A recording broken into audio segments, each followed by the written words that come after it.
দর্শক, আপনারা দেখতে পাচ্ছেন বিএনপির স্থায়ী কমিটির সদস্য সালাউদ্দিন আহমেদ নিজ এলাকায় গাড়ি বহর নিয়ে আসতেছেন। নিরাপত্তা যারা পুলিশ দায়িত্ব আছেন তারা কিন্তু সারিবদ্ধভাবে বিএনপির স্থায়ী কমিটির সদস্য সালাউদ্দিন আহমেদকে গাড়ি বহরে নিয়ে আসতেছেন।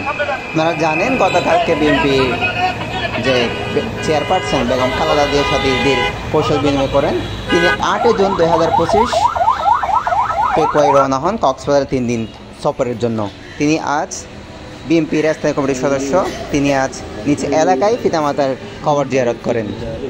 কবর জিয়ারত শেষে তিনি নেতাকর্মীদের সাথে কৌশল বিনিময় করেন, সেটি আমরা জানতে পারি। এবং চকরিয়া পেপুয়ার যেসব নেতাকর্মী আছে তাদের আনন্দ উপভোগে প্রিয় নেতাকে সদরে গ্রহণ করেন এবং নেতার সাথে ঈদের কৌশল বিনিময় করেন, আমরা সেটি জানতে পারি। নিউজ ভিশনের পক্ষ থেকে সকলকে জানাই ঈদের শুভেচ্ছা এবং অভিনন্দন।